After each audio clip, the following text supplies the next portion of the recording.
प्रिय विद्यार्थियों, आज हम एमए फाइनल पॉलिटिकल साइंस का optional paper Gandhian political thought में गांधी के व्यक्तित्व एवं विचारों पर प्रभाव डालने वाले तत्व और कारकों की चर्चा करते हैं।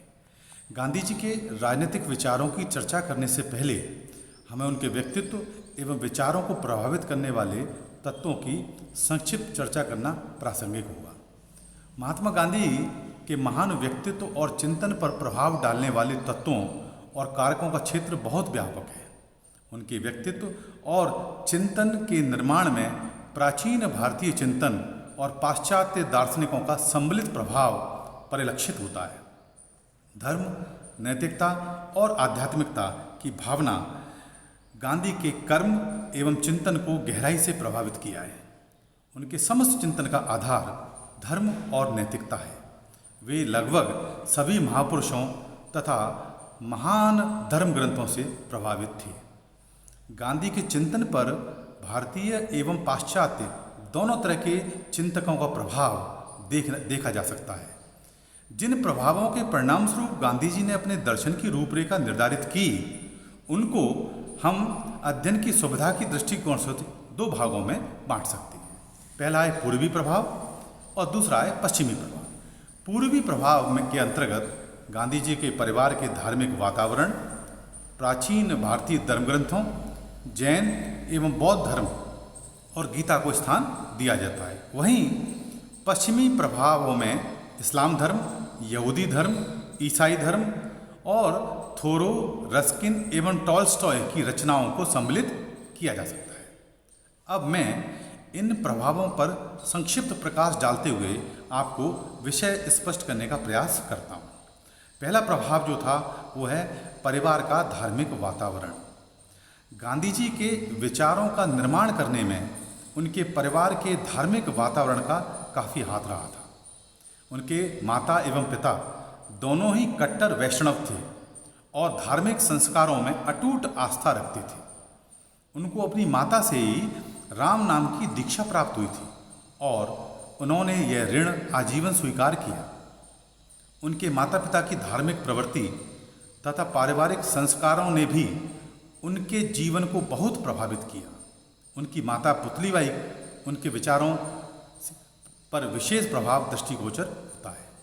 दूसरा जो प्रभाव हमें देखने को मिलता है वह है प्राचीन भारतीय धर्म ग्रंथों का प्रभाव। गांधी जी पर प्राचीन भारतीय धर्म ग्रंथों का भी गहरा प्रभाव पड़ा था। अपने परिवार के धार्मिक वातावरण से प्रभावित होने के कारण उन्होंने इन ग्रंथों का अध्ययन करके पर्याप्त ज्ञान प्राप्त किया था और इन ग्रंथों में मुख्य ग्रंथ थे पतंजलि का योग सूत्र, उपनिषद, रामायण और महाभारत। अपने पारिवारिक जीवन में वह रामायण तथा महाभारत से परिचित हुए। वह पिता की बीमारी की हालत में उन्हें नियमित रूप से रामायण सुनाया करते थे। वह उससे इतने प्रभावित हुए कि रामायण को भी वह एक भक्ति की एक सर्वोत्तम पुस्तक, the greatest book in all devotional literature मानते थे। महर्षि वाल्मीकि ने दया एवं अहिंसा की भावनाएं जागृत होने के कारण ही रामायण की रचना की थी।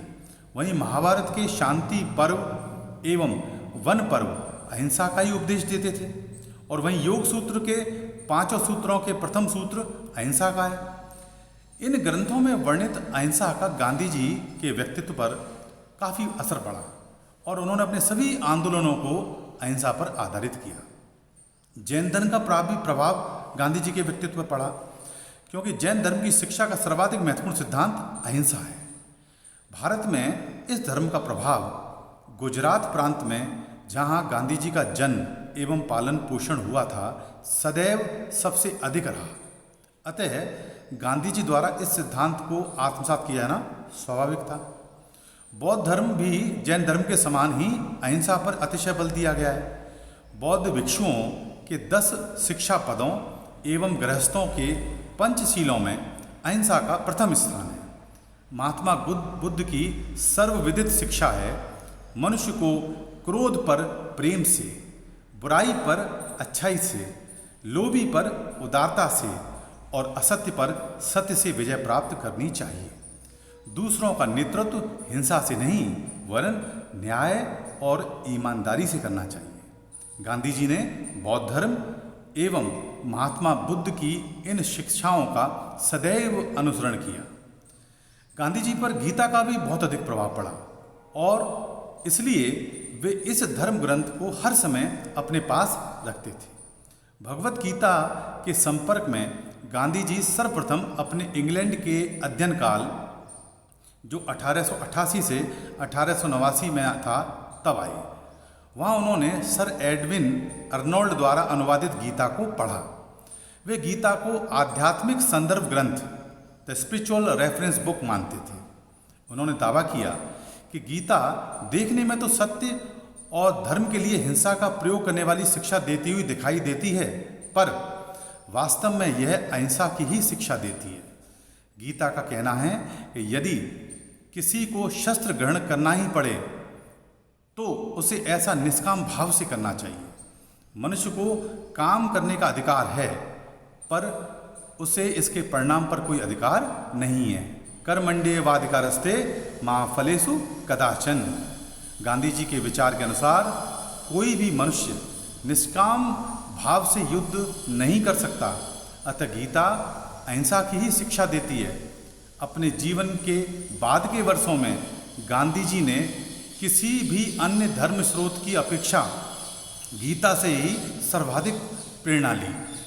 इस ग्रंथ के प्रभाव को स्वीकार करते हुए गांधी जी ने इस संबंध में 28 जुलाई 1925 को कोलकाता क्रिश्चियन मिशनरी को संबोधित करते हुए कहा था कि जब शंकाएं मुझे परेशान करती हैं, मेरे चेहरे पर जब कभी निराशा दिखाई देती है, जब पूरे क्षेत्र पर मुझे प्रकाश की एक भी किरण दिखाई नहीं देती, तो मैं भगवत गीता की ओर मुड़ता हूँ और सांत्वना के लिए एक श्लोक ढूंढ लेता हूँ तथा विकट दुखों के बीच में तुरंत मुस्कुराने लगता हूँ।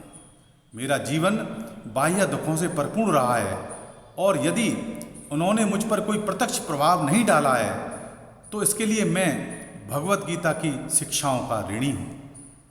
इस्लाम धर्म का भी गांधी जी के व्यक्तित्व पर विकट प्रभाव पड़ा था। इस्लाम को बहुधा हिंसा और जोर दबाव से संबंध माना जाता है, पर गांधी जी ने उससे भी अहिंसा की ही शिक्षा ली। उन्होंने इसमें दयालुता, शांति, प्रेम, विचारशीलता का संदेश पाया। गांधी जी जानते थे कि इस्लाम शब्द का मतलब ही है शांति, सुरक्षा और मुक्ति। कुरान की एक महत्वपूर्ण शिक्षा है धर्म में जोर जबरदस्ती नहीं होनी चाहिए। उनका विश्वास था कि मुस्लिम दर्शन के आधार प्रेम, सत्य एवं भ्रातृत्व के सिद्धांत हैं। वस्तुतः कुरान और मुस्लिम दर्शन उनकी अहिंसा के प्रेरणा स्रोत थे। वे कुरान को एक महत्वपूर्ण धार्मिक ग्रंथ मानते थे, इसलिए उनकी प्रार्थना सभाओं में कुरान के कुछ अंश पढ़े जाते थे। अब हम अगले जो तथ्य हैं, जो तत्व हैं जिनका कि गांधी जी के व्यक्तित्व पर प्रभाव पड़ा, वो अगले लेक्चर में हम उसकी चर्चा करेंगे। धन्यवाद।